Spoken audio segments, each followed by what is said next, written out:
afterwards too. Okay, that sounds good. And now we are live. Hello, hello. Thank you for joining us and welcome to our final in the series, in this 6-part series, LinkedIn Live. My name is Diana Lowe. I am the CEO of Blue Light Leadership, and here with me is the lovely Sandy Benz. Oh, you have to maybe do that. I don't know. And Sandy focuses on helping teams really connect and collaborate and be more efficient here at Blue Light Leadership. So, Sandy, I'm a little bit sad. This is our last in this series, but who knows what the future holds. So we'll see how it goes. Yeah. Hey, this is our chance to try out Blue Light Leadership, see how it works. We've been getting lots of great comments from people. So I'm sure we'll be back again doing something new and different next time. Yeah, we have been getting a lot of really great comments. So thank you. Thank you for everybody who has been, showing us some love, let's say. Yeah, exactly. So let me tell you, so this week we're focusing on the topic called maximize performance through inspiration. And this is a really great topic to kind of end this series on because, we think about leaders who want to try and inspire their employees to work because they want to, not just because they have to. But yet, how do you become that type of leader that inspires people while still maximizing performance? So, Diana, I want to ask you, so what type of leaders does this topic apply to today? I love this. So who should be listening and what will they get out of it? I love that. So this is really for those driven leaders, those leaders who are results focused. So they do get results, or they always strive to perform or exceed those results, and who just need help motivating their team. They could be a remote leader now, they could be a hybrid leader. But somebody who really needs to motivate and, let's say, because our topic is inspire their team. So this is also great for people mid-career, leaders mid-career. They're growing, they're learning, they want to make an impact in their organization, and they need to build relationships to keep, working towards their own career goals. And so that's the second one. Oh, there you go. Second one. It's hard because everything's so close to our faces now. Yeah. And so the third are leaders who find that as they grow in their career, as they grow in their company, potentially you're growing with a startup or you're growing with a smaller company that's scaling, you find that you're having more and more difficult conversations, and those can be hard to navigate, and a little bit political. So that is who will find our topic today extremely valuable. Exactly. So if you're one of these folks who is a leader or an aspiring leader who wants to inspire, then if you're new to this series and you're just tuning in today, we'll let you know that we use this kind of a framework or a roadmap for our 20-minute session. And what that means is that we're going to go through kind of like 3 parts today to help identify how we navigate through today's topic. And those 3 parts of that roadmap are called mindset, skill set, and get, set, go. So in other words, mindset is the why. Why is it so important? And then the skill set is the behaviors. What do we need to actually learn or practice? And then get, set, go are the actual ideas for practicing that we can give you so you can start practicing right away and be able to take your mindset, your skill set, and practice with it right off the bat. So in 20 minutes, you're going to be learning an awful lot. I love that. Let's commit to 20-ish minutes just in case we go over or a little under, who knows. Good. But I like that. Yeah. Oh, and also just want to mention that Diane and I, we usually take turns asking each other the questions. So today I'm going to be interviewing you, Diane, and Diana. And so let's go ahead and dive in. And so Diana, I want to ask you, so what is the mindset for maximizing performance through inspiration? In other words, why is this so important? So, I love this question because as I work with leaders from the middle of their career to more senior levels, what they start to notice is that middle level, they start to see that, what I've done before isn't working. So how I used to inspire people or what I used to do isn't working. So something's got to change here. And so what's really great about this is why this is important is because this is exactly what needs to change. It's our mindset, our attitude on how we really do our work. So as we get to more senior positions within an organization, within even a small company, it's not so much about the relationship component, or sorry, it is so much about the relationship component, and it's not so much about the task of doing the job. It's about how we work with people and how we work our relationships to help them do their job. And I was actually thinking about this, Sandy, today. Mhm. Artificial intelligence is on everybody's mind. And Ah. as we know, one chapter of our history, our business history, was, being a knowledge worker and having that knowledge and keeping that knowledge. But you know what? We're not in the times of the knowledge worker anymore. We're in the times of the relationship worker. Ooh, that's a really, really good way to put it because you're right. People used to really be proud of what they did and what they knew. What they And do, right? and now it's about working through people and that's an extra skill. Like emotional intelligence is a highly rated skill that artificial intelligence cannot take advantage of, right? We can't have, yes, an artificial intelligence, although they're trying really hard.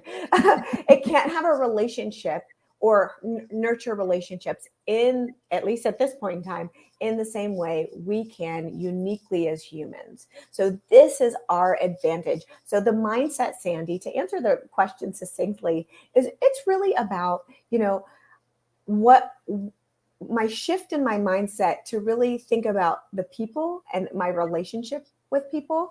And one of the things I love that we do here in coaching, especially, is high quality relationship coaching. So, just helping leaders look at the quality of their relationships and how they can nurture them to become better. So that's for another time. And if you are interested in that sort of thing, then you can reach out to us, but we'll talk about that later. So Yeah. yeah, it's really that shift in mindset of how to work with people and through people to get, to maximize your performance or whatever goals you're trying to reach. Yeah, to get the results to because it's still about getting results. I mean, the bottom line is so important, but it's just how we get there and it's through people, like you said. Fantastic. Yeah. And just to add here, we can keep doing it like, I mean, there's nothing to say that there are plenty of people who are quote unquote successful who don't really care about relationships and don't do that. And that is one way. But what we find is that's more expensive. That's a more expensive model to be self-focused and only task-focused, because what we find is that turnover is expensive. It's hard to find good people. It really is, and it is Yeah. all about people, and it is an employee's market right now. It's not an easy time to hire people and retain them. So Yeah. with this in mind, so now that we just discussed the mindset, let's now focus on the skill set for maximizing performance through inspiration. So for this, Diana, what would you consider are the related skills? So when we do an assessment with any sort of senior leader, I certainly see some trends in what they are surprised about seeing, the behaviors and the skills that they're surprised that they may have a gap in. And so there are two that really stand out to me. So the first one Hmm. is noticing inappropriate behaviors and addressing them and responding to them effectively and quickly, right? Yeah. So sometimes they see the inappropriate behavior, and this can apply in a remote environment. This can apply in a hybrid environment, and even in a physical environment. But as we focus on remote companies, just because you're not physically with somebody doesn't mean you don't see the behavior, right? So it comes out in our work quality and our work timelines and the lack of responsiveness in people's attitudes, the words they choose. So Mhm. Yeah. Well, and so as you're talking about this, I'm thinking about two different types of leaders. You got some leaders who tend to focus too much on performance and not enough on people, and then you've got the other leaders who maybe tend to be too much focused on their people, maybe being overly empathetic and not enough on the results. So, what do you suggest as skills for each of those kind of leaders?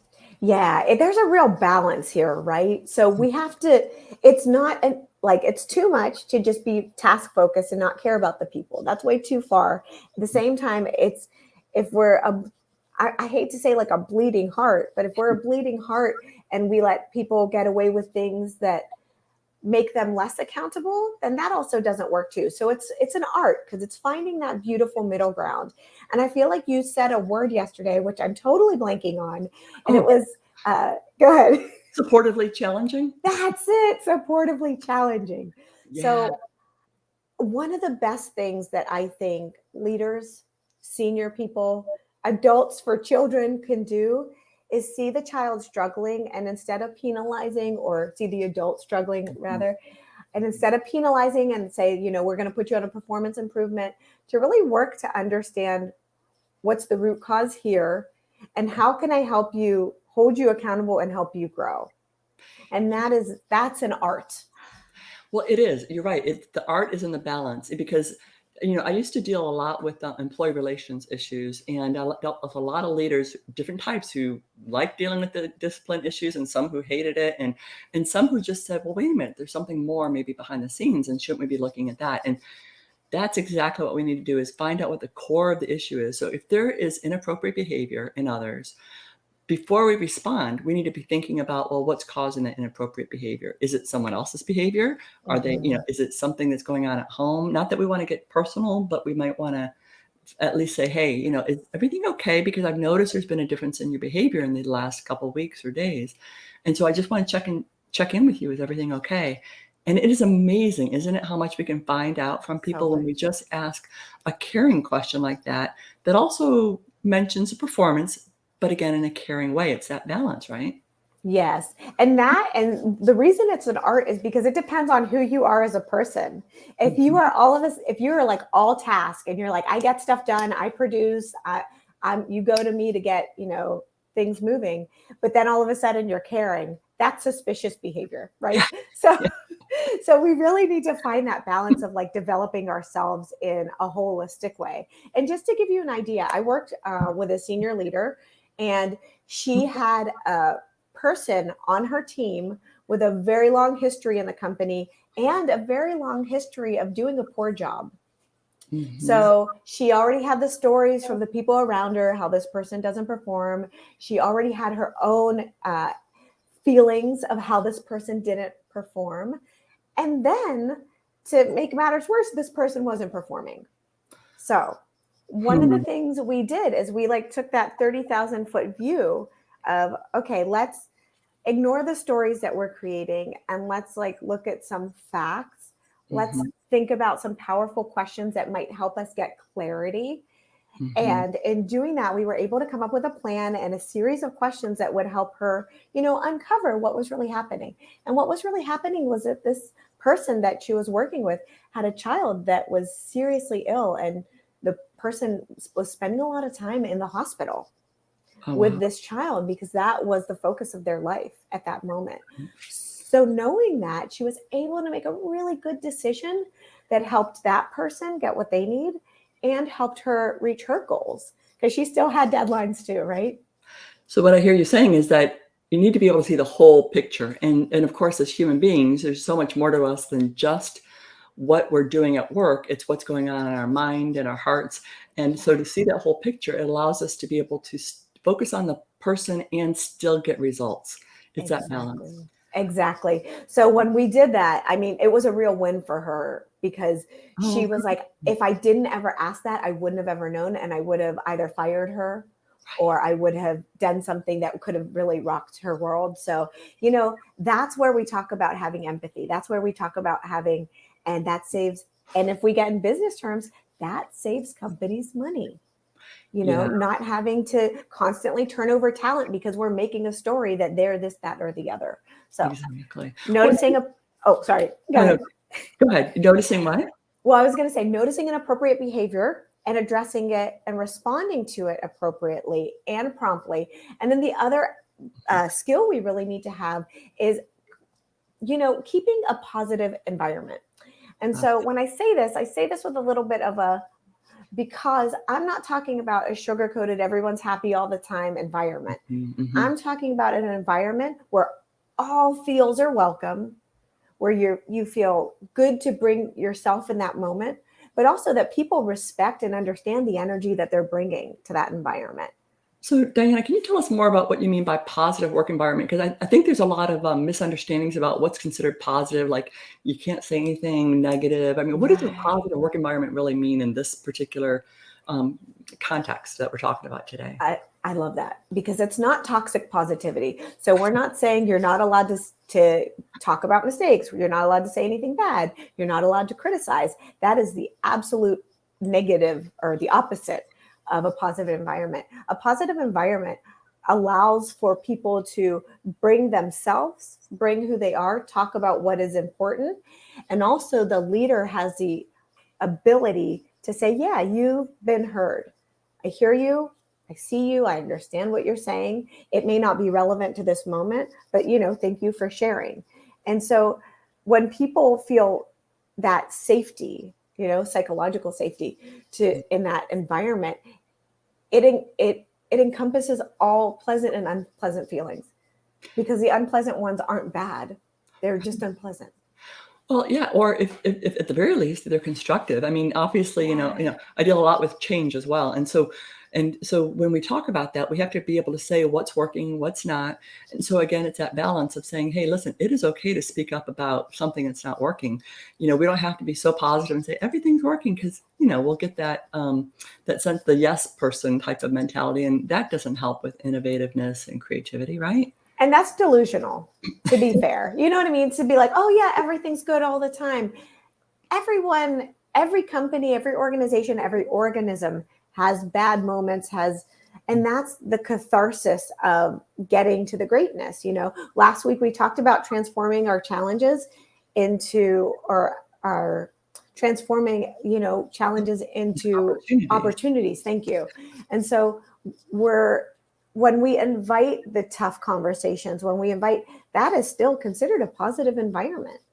So Yeah, exactly. But it reminds me of when I used to work with a certain team of people who were so afraid to say anything negative, and and they were just so nice to each other, and too nice. And yeah, so the leader had to help them get comfortable with speaking up about anything, but in the right way. Like sometimes there's a right right. place. Sometimes you need to do it in a one-on-one. Sometimes you need to do it, in a facilitative way where you can ask people questions where it makes them safe. It makes it safe for them to speak up. And there's so many ways to help people feel safe. So yeah, so that's good. So what do you feel is probably the skill in like how do you maintain a positive work environment? How do you do that? Yeah. And so even for both of these behaviors, if you will, um, noticing inappropriate behaviors or things, and then speaking up about it in a constructive way, and then also maintaining a positive environment. Courage. Yes, and role Does it? modeling. Yeah. Doesn't it Perfect. take so much courage to say, hey, this behavior isn't okay, and here's an alternative, or to even hold a boundary within work? Yeah, Boundaries, what I find is there are a good amount of leaders I work with holding boundaries is a skill to be developed. It's it not yet is. developed, right? Yeah, and this kind of leadership courage really helps build respect. I mean, people respect you when they see that you have boundaries. So very good. So let's go ahead and continue. So now we've talked about the mindset, we've talked about the skill set, and now we're going to talk about the get, set, go part of our roadmap. Now, this is where we know that you can learn more. And so, Diana, I want to ask you, what are some specific practice opportunities that people can take advantage of right away that's related to maximizing performance through inspiration? So, if we are really honest with ourselves, there are at least one, two, three, maybe more uh, things that we have seen at work that we know are inappropriate, and behaviors or something of the like that we haven't addressed. So I'm going to challenge those listening, whether you're watching it on YouTube, on LinkedIn Live, on another video, to think about, write down, just start with writing down as an exercise. Write down what is something that's inappropriate that you as a leader, have a say over. So it's not like over in this department, where I have no authority. I see something inappropriate, but what's something inappropriate that you notice that is something that you can address. Now, if you're feeling like writing it down, okay, you could do that, but addressing it might be more difficult. That's where I would say, get a coach, get somebody who can help you with this, get somebody who can say like, hey, this is a skill gap. Let's safely, in a safe place, role play this or Yeah. play this out. Well, exactly, because coaches are generally really good at asking thought-provoking questions and powerful questions, and that's exactly the way to address performance oftentimes too, is for a leader to ask questions instead of telling them, "This is what I see you did wrong." It's more like, "What have you noticed about this, and why do you think this is happening, and what do you think you could do to help move this move it forward, and what can I do as your leader to help?" Those kind of questions that get people to take accountability for their own actions. Yeah, and I feel like it's always that emotional. So, like when we see something that maybe violates our own values and we have that emotional reaction, we Yeah, just want to be like, don't do that. Or we have like a maybe big feels around it.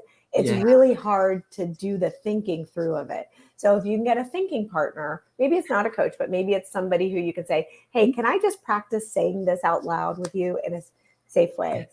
yeah, So good. you Oh, also have to choose your thinking partner carefully, right? So yeah, there's a and I just love that idea of having a thinking partner. Think before you act, and practice before you act. Yeah, Yes, think perfect. before you speak. I saw something on Pinterest that was like, and I think I might have even posted it, that was like the word think as an acronym before the words came out of your mouth. So Hmm, yeah, okay. that was a really good visual.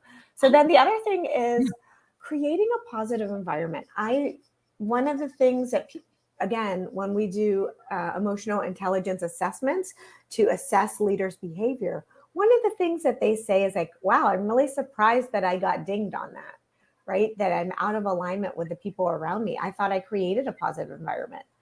mhm. So, firstly, if you want to do that assessment and find out if you do that, that's what we do. But secondly, it's that if you're not sure if your people are feeling positive about the environment, Mhm. we got to engage that courage and ask those questions, you Well, know? how do you do it in a way that's safe, though? Sometimes people don't feel comfortable doing that. So one part is, and this is where each person, each leader has to assess their culture and the norms of their own business or what they're creating within their own leadership. So if we just ask, hey, is there anything that I can do that's would be better or make this environment more positive? Most people are going to say, no, I'm good, right? So we need to really think about how people will give us that feedback in a way that is anonymous, because nobody wants to be penalized for feedback that might be criticizing. So it should be anonymous. Potentially, it could be one-on-one situation, but also you have to have a lot of trust and rapport with people to ask them this and to get a real good answer. Yeah, so for anonymity, then, I would imagine surveys where the results are given to a third person who's trusted, like, sometimes an administrative assistant can collect all the answers, or it could be a third party altogether. Like, again, coaches can do this, but just someone who can do a little, survey of some sort, but with really good thought-provoking questions where you get good answers. I mean, not positive answers, but good answers that keep Yeah, moving quality forward. answers. Yes, quality answers. And Exactly. that's you're absolutely right. A coach can do this if you have like a third party training Mhm. business or consultants. They can really because I think one of the things, especially with creating a positive environment, is that people give the answer and then they're afraid that nothing will be done, right? So they're saying like, hey, in meetings, don't cut people off. Right. So you bring up a really good point, which is how we're going to close today, is making sure that people follow up with those ideas and suggestions. That's the last of our get, set, go ideas is make sure you follow up when you get ideas, implement them, right? So get the ideas. Look, let's say you have a company where people do give you ideas and the culture is safe and everything's great. So you get the ideas, you thank the people if you know who they are, or you thank if you've asked a department or a team, you thank them regardless if they gave ideas or not, and then you tell them the actions. These are the ones we're going to implement, and then we'll try it and we'll Mhm. we'll get a gauge. Now I know that there are great companies that do this already, so if you're a smaller company and you haven't thought about this, or maybe you're having problems with turnover, or maybe you're having problems with morale or attitude, this might be a great exercise for a third party to do. So yes. Fantastic. Well, thank you so much for sharing those ideas, those practice opportunities for our get, set, go part of this. So, Yeah. so Diana, as we wrap up today's LinkedIn Live on maximizing performance through inspiration, how do you any final thoughts that you would like to add at this point? I mean, I have a lot of thoughts. I always have a lot of thoughts. And so thank you for asking. So firstly, I want to thank all of the people who have been watching, who have been super supportive, who have been great, giving us great comments and feedback. We've taken that all in. We've adjusted as we can, right? Mm-hmm. So we're listening to your feedback through our actions.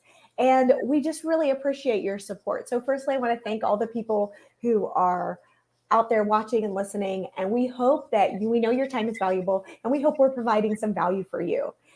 This was our first set of our 6-part series on, bringing emotional intelligence to life for you and helping you understand the behaviors, the mindsets, and the actions that you can take like right here and right now to really engage that emotional intelligence. So firstly, I don't want to say this is the last series of them all, because as we said in the beginning, we don't know what the future holds, but just stay tuned, watch this space. But then also, if you find that you yourself are a leader, or you work on a team where, you're noticing there's a lack of empathy, or maybe there's a lack of people, holding each other accountable, or a lack of trust, doing working on resilience and empathy, these are not soft skills anymore. These are imperative. So if you feel like there's a gap in your team, in your organization, or for you as a leader, please feel free to contact us, because that's what we do. We'll do an assessment. We'll figure out what's right for you or your team. And then, we'll make sure that if we can't help you, somebody can. So that's our commitment to you. And you can email hello@bluelightleadership.com, or you can go to our website and book a free talk or a discovery call together. And that's bluelightleadership.com. So thank you so much for your time. Sandy, any words of wisdom to end on? I just wanted to say thank you again for all your time. And I hope that we hear from some of you after this, because we would love to stay in touch. So thank you. Yeah, we would love to stay in touch. Thank you so much. And again, I said 20-ish minutes. So we're at the 27 mark, which I'm totally fine with. So I hope you've got to stay. If you haven't, we'll post this so you can see it on YouTube. Thank you so much and have a great day. Bye. Take care. Bye-bye now. That was good. That was a good ending for